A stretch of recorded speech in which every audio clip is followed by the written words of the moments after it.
Hi, I'm Lindsey with Velentium, and I'm talking with medtech industry leaders on how they change lives for a better world.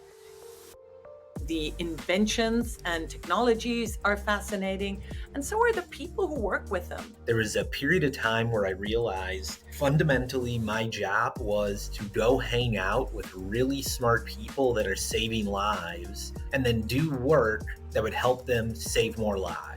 I got into the business to save lives, and it is incredibly motivating to work with people who are in that same business, saving or improving lives. What better industry than where I get to wake up every day and just save people's lives? These are extraordinary people doing extraordinary work, and this is The Leading Difference.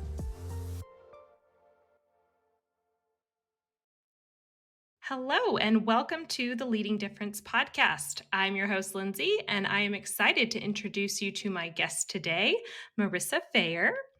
Marissa is a 20-plus medtech executive, innovator, entrepreneur, investor, and philanthropist. She is the CEO and founder of nonprofit HERhealthEQ, the CEO of Deep Look Medical, VP of Operations at Ultrasound AI, and the U.S. partner at Goddess Gaia Ventures. Her mission is to move innovation and the health of women forward throughout the world. Okay, obviously an amazing person. Marissa, thank you so much for joining us today. My pleasure. Thanks so much for having me. I literally read your bio and thought, oh my goodness, do you sleep?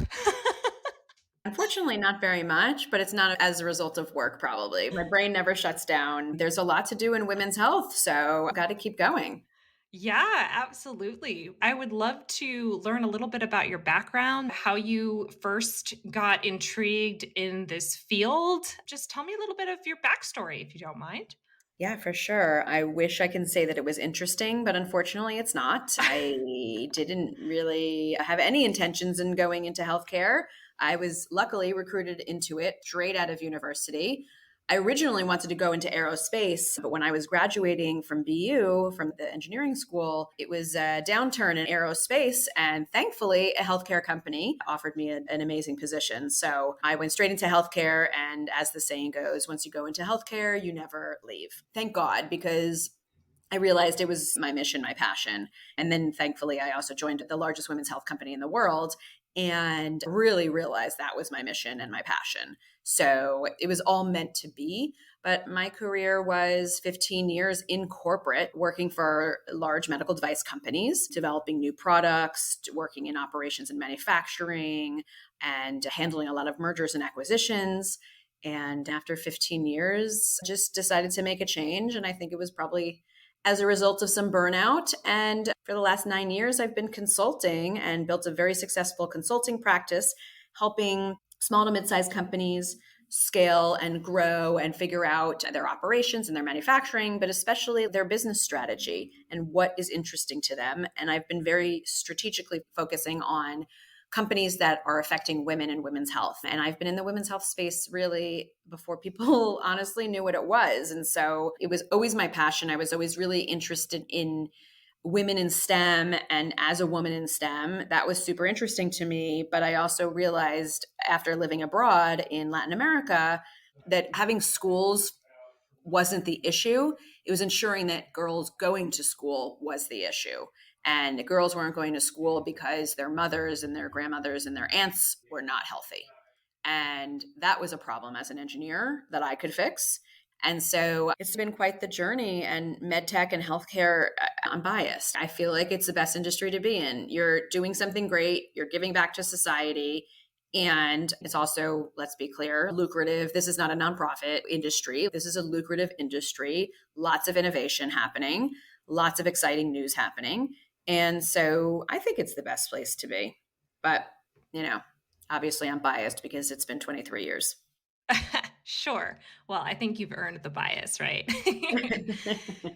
So you mentioned having had a passion for women's healthcare for a very long time. And thank goodness for you, because we need way more of that. Thank you for being that advocate and being on the forefront of that. I'm curious, you mentioned a couple different things playing into that passion. When you were growing up, was that something that you were aware of, maybe even before college, as being Mm. a need or an interest of yours? Yeah, I grew up in a fabulous house and a fabulous family, and we were always supported in whatever we wanted to do. I went to space camp twice. Like, I was training to become an astronaut and an aerospace engineer. There was no limit to a girl in our family, there was no limit to anybody. And we were in a position to be lucky. And I'm very cognizant of that, to be fortunate to be able to have those opportunities. But I went to space camp twice as a kid. I studied math and science. That was my pathway, even in elementary school and middle school and high school. That was my pathway. I went to engineering school. That was not incredibly common 25 years ago, especially from a girl from New York.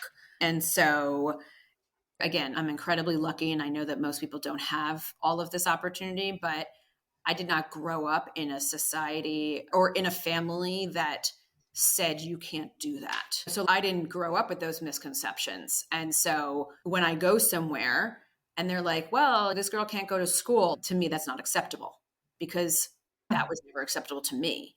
I mean, what kid literally goes to college still thinking they're going to be potentially an astronaut? I mean, there's very few. I literally enrolled in aerospace engineering and graduated with a different engineering degree. But that was the path I was pursuing, and it was supported the entire time. And trust me, I've put my deposits down. I'm hopefully still going, but in a different capacity. Yes, that's amazing. What a story. Do you think that your interest in aerospace engineering and your education in that field, has that played a particular role? Has it carried over in any way to the medtech side of things? Listen, going down a semi non-traditional pathway.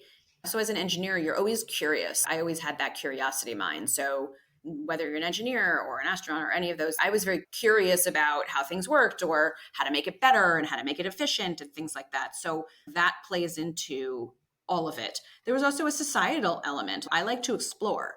Part of exploration is making things better and bringing things back to make things better here. So my intent with healthcare is to make things better. I think that's most everybody's intent with healthcare, at least the good people. So certainly I think it does play over. I was curious, I wanted to explore, and I wanted to make things better. And so I think that played a significant role in staying in healthcare as well.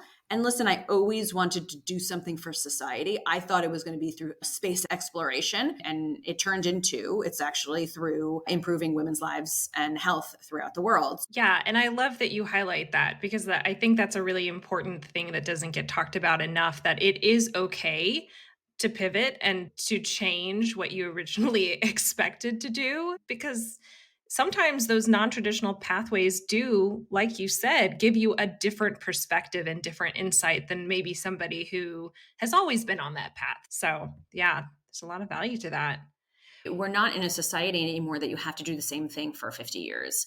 And Yes. there's so much interconnectivity, and there is so much learning that happens cross industry that is so helpful and applicable to help each other industry. So let's just take, because we're talking about health and health tech, the tech industry in so many ways is ahead of the health industry. But to apply some of the tech learnings into the health industry to help accelerate health tech, that's important. So that's just like one singular example of how industries can cross over and how it's going to benefit us in multiple ways. Yes, absolutely.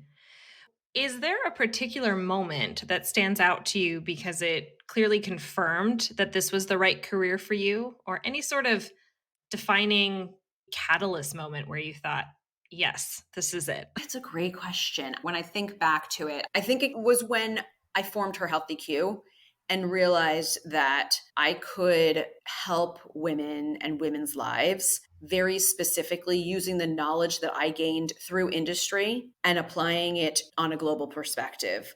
And the fact that it doesn't even matter how much we scale. And while I have a grand ambition by the end of 2025 for us as an organization to impact the lives of 1 million women, and we are on track to do that, but that almost doesn't matter, because it matters to the one person, the one woman that we have impacted and improved her life, because it matters to her family, it matters to her, And I sometimes have to think about it. So when I started the organization, I didn't have those lofty goals. I just wanted to do something good and wanted to help because I saw that there was a gap, and repurposing medical equipment that is completely usable and getting it to regions and doctors and clinics that need it, that is important and that saves lives. And so for me, every time we hear a story or every time we get our impact numbers back, or anytime I think about that one woman being able to go home because potentially a cancer was caught really early as opposed to it being caught at stage 4 where it's non-treatable, she's able to walk back into her house and do whatever she wants to do because it was caught early and it was able to be treated. Every time it happens, that's when I realize that is probably the moment. And I guess they just keep on coming. But the first time that hit me, that was the moment. That's really powerful. Thank you for sharing that. And in your role now, I know it is one of leadership, and I am curious how you would personally define leadership, or what does leadership mean to you? I'm more of a lead by example and a walk the walk, do the do kind of leader. I trust people who I work with. Yeah. And I don't think that any leader should work with people they don't trust. And listen, there's always instances where things have to be worked on, and I'm not naive, certainly. And I have plenty of my own instances that have to be worked through. But it's more, you have to work with people and assume that they're going to do the job. And you have to assume that they want to, and they have to be incentivized to be doing that. So I lead by example. I work hard. I meet my commitments. I do what I say, and people see that. And if I wasn't meeting any of my deadlines or I wasn't doing what I was saying, then everyone would understand that's acceptable. And I also have to hold people accountable to their actions as well. So from my perspective, it's very much a lead by example mentality. And that's far more effective than the iron rule, the very micromanage, tell me exactly every minute what you're doing. And listen, people have different ways of working as well, and different needs and styles of working. And I was always one of those. And so I'm very cognizant that people have different work speeds. Listen, there has to be deadlines that are set and deadlines that are achieved and things like that. But you also have to let people work when it is the best time to get their genius. Not everybody's a morning person. Some people are evening people. Some people work better on a weekend. You have to be flexible enough within the time frame that you have to be able to work within each person's level of genius and zone of genius, because it differs for everybody. And also people have life, and life happens. And I think being a human is really helpful. And it's so basic, honestly, but like really just being a normal, nice human is really genuinely helpful. And I think people just need to remember that. Yeah. Great advice. And speaking of advice, what is your best piece of advice for someone interested in obtaining a leadership role within the medtech industry? And I'm specifically interested because of your focus on women and women's healthcare. What about a woman who is particularly interested but might feel daunted by that? Yeah, ask for it. Actually demand it, but ask for it. Because if you don't ask, you're never going to get it. So ask. People aren't going to know that you want it. It's not ESP. They're not going to read your mind. Ask them. Talk to them about it. Tell people that you want a leadership position. Go after it. There is this silly misconception like, oh, you're going to be seen as bossy. No, good. Good, you should be. Go after what you want. And if you are working in an organization where that is not encouraged, that's not the right organization for you. There are plenty of organizations out there that encourage that. I'm not saying do it rudely. I'm saying work with people, and it doesn't necessarily have to be your direct manager either. Work with people in your organization and tell them what you want. You can ask their opinions, but you can also tell them what you want. You want a management position.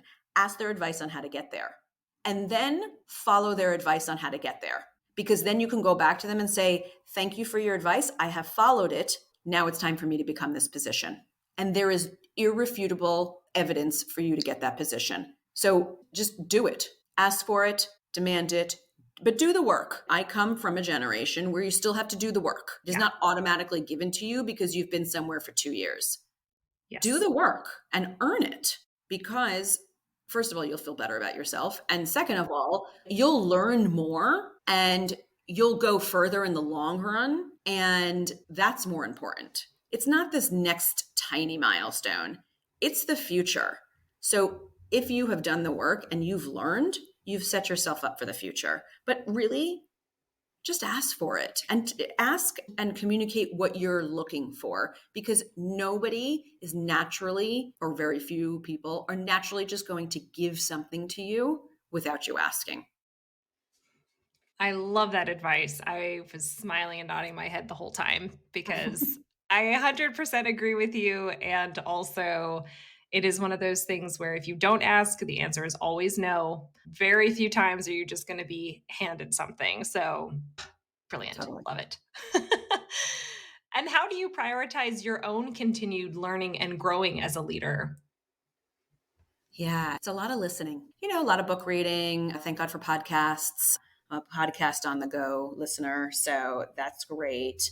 I listen to a lot of people in a lot of different industries as well, because I think that's really important, because you can learn from other industries and learn from other different styles. So generally, it's listening to feedback from others. I don't necessarily take everybody's advice, because advice is a dime a dozen. You have to figure out what to do with it. But I listen and hear what people are saying. I listen to also direct feedback. I listen for trends in the market and understanding what's up and coming as well. And trying to prioritize those and hopefully trying to be ahead of the curve a little bit. But I think the key to learning, regardless at what stage you're in, again, is just about listening and absorbing. Yeah, absolutely. So you mentioned back at the beginning when you were telling us a little bit about your background of spending some time in Latin America and how that helped influence the way that you would eventually start your own business and your perspective on women's healthcare and whatnot. I'm curious if you would be willing to elaborate a little bit more on that time that you had there and its impact on what you do now.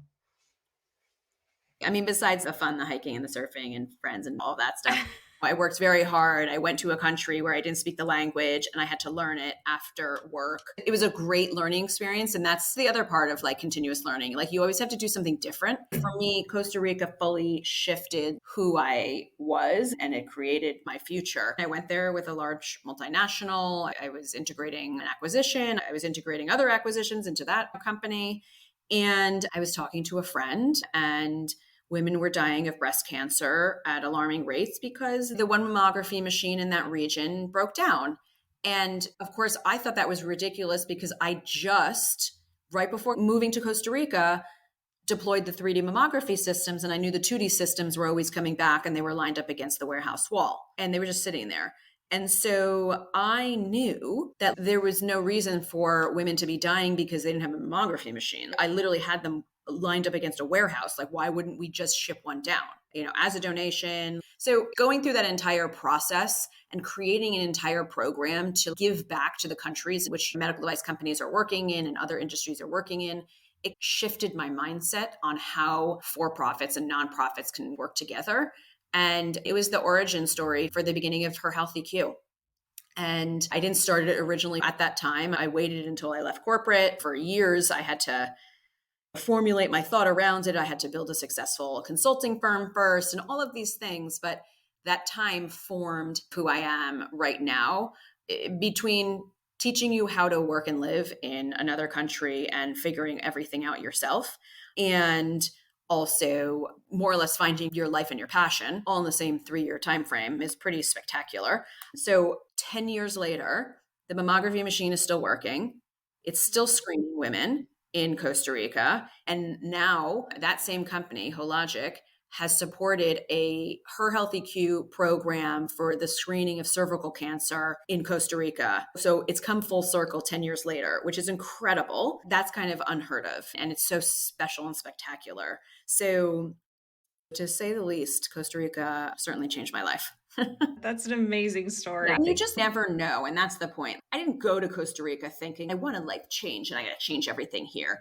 I went to work. I had never thought about leaving corporate. I never thought about starting a nonprofit. I never thought about becoming a consultant. I never thought about these things. These were not in my life plans.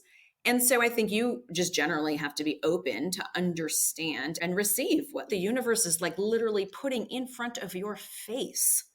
If the aerospace industry was not tanking in 1999 and 2000, I could be at NASA right now. I mean, who knows? But I think that being in Costa Rica, lining up those circumstances, everything that I learned put me in that position to open my eyes to see that as an engineer in a healthcare company, in a medtech company focused on women's health, that's why it changed my life.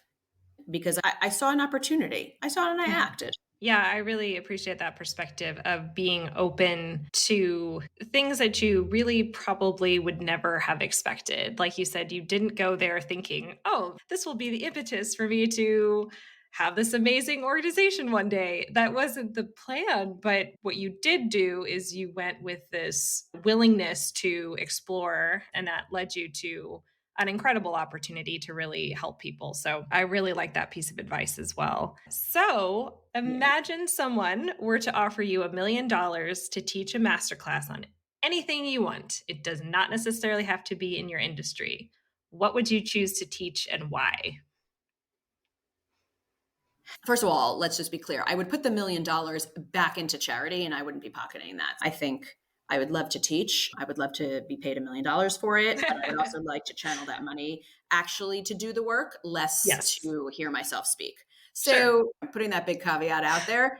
But what I would love to teach would be how can nonprofits and for-profits partner or better partner together to better the world. So how can they work together to better life, better the world? And obviously very specifically for me, women's health, but just generally the world. Nonprofits seem to be working in this one vertical, for-profits work in this other vertical. There is now a lot of, thankfully, overlap. There's just not enough. And for-profits have the power to catalyze change. Nonprofits with for-profits are the way oftentimes to do that. And social enterprise, considering both of those in the mix. But to really have them work together to change the world and better the world, that is how to mix profit and purpose. That's what I would love to teach on and also take that class. So any recommendations on if that class exists? I would love to be learning about that a lot more because we do it, but it's still a continuous learning journey. And I think that it's something that everybody still needs to get better at. There's not any one organization, not even the largest in the world, and not even the largest nonprofits and largest corporations that are good at this. Nobody has it down. And I don't think it should be a formula. I just think it needs to be better communicated. So I would love to teach a class on that once I figure it out. That's the next edition of our podcast, I guess. Right. Okay. So brilliant. So we'll have you back on once you have this masterclass that you can teach us. That'd be amazing. I might be 90, so we'll see. Let's hope not. Well, amazing. And to that point, is there a good way that for-profit organizations can partner with you and what you're doing to create some change and to help each other? Is that something that you are currently actively seeking help with? And how could an interested company do that? We are 1,000% actively searching and looking to work with any type of corporation. Doesn't necessarily even have to be in the medtech or the healthcare space. I mean, obviously there is a linkage there. Let's just be clear. But we're looking for like-minded organizations to partner with them to support our work, but also to increase their CSR, their corporate social responsibility, and their ESG and their DEI and all of those things that are important as a corporation and their employee engagement, et cetera, to promote that out in the world. Because it is a corporate imperative for them to do that. We want to be part of that corporate imperative.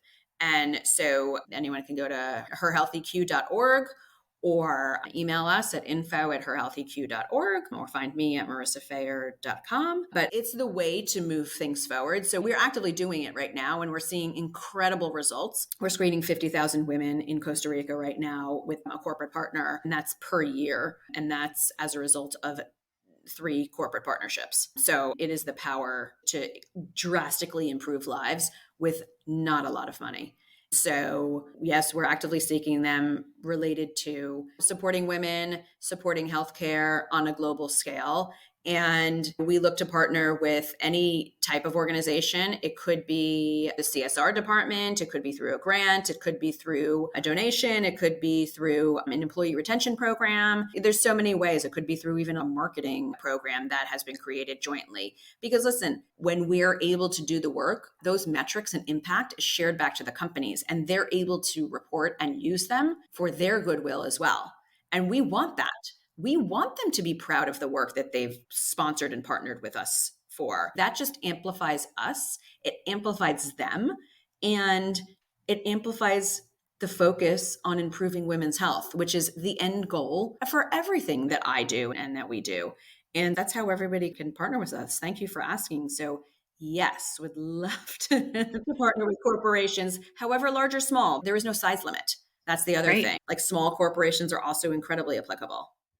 Excellent. Thank you for providing all of those resources too, so we can get in touch with you. All right. So what is the one thing you wish to be remembered for after you leave this world? That women deserve access to quality health care regardless of where she lives. That's it. Period. End of sentence. It is a requirement. Healthcare should be equal in access and equitable for everybody. And that is currently not even close to being the state of where we are right now. And so I'd love to be remembered after I leave this world for improving the situation and ensuring that women have better health and better access to healthcare. And then final question, what's one thing that makes you smile every time you see or think about it? On a personal level, obviously my niece and my nephew, because that's, thank God, unconditional love. But I also think it's like the little things, a sunny, warm day in New York City in the middle of winter. I think given the crazy lives that we all have, I think taking tiny moments of joy are just so important. And I don't necessarily remember that every minute of every day, but I think it's worth taking just a moment every day to create joy or to appreciate joy. So I don't know what it is, and it varies day by day. Some days it's a chai latte. Some days, if I'm traveling in Europe, it could be a delicious croissant, or it could just be a delightful walk. It could be anything. I guess whatever you're in the mood for to make you joyful that day. I love it. Yeah. I know it's very random, so I don't have a good, clear answer for you. So who knows? You know what? Something joyful is a beautiful answer, because you're right. It can vary from day to day, and all of those little things add up to make you smile. That's wonderful. Well, thank you so very much for joining us, for all of your amazing advice and insights. Really enjoyed getting to know you a little bit, getting to know your organization, and of course, your passion behind it and why it is so important. So I really appreciate that. And we are honored to be making a donation on your behalf as a thank you for your time today to Feeding America, which works to end hunger in the United States by partnering with food banks, food pantries, and local food programs to bring food to people facing hunger. And it also advocates for policies that create long-term solutions to hunger. So Marissa, thank you again so very much. We wish you just continued success as you work to change lives for a better world. Thank you for being here. Thanks so much for having me. It was a pleasure. Great. And thank you also to our listeners for tuning in. And if you're feeling as inspired as I am right now, I'd love it if you'd share this episode with a colleague or two, and we will catch you next time. The Leading Difference podcast is brought to you by Velentium. Velentium is a contract design and manufacturing firm specializing in the development, production, and post-market support of diagnostic and therapeutic active medical devices, including implantables and wearables for neuromodulation and other Class 3 indications. Velentium's core competencies include electrical design, mechanical design, embedded software, mobile apps, contract manufacturing, embedded cybersecurity, OT cybersecurity, systems engineering, human factors and usability, and automated test systems. Velentium works with clients worldwide, from startups seeking seed funding to established Fortune 100 companies. Visit Velentium.com to explore your next step in medical device development.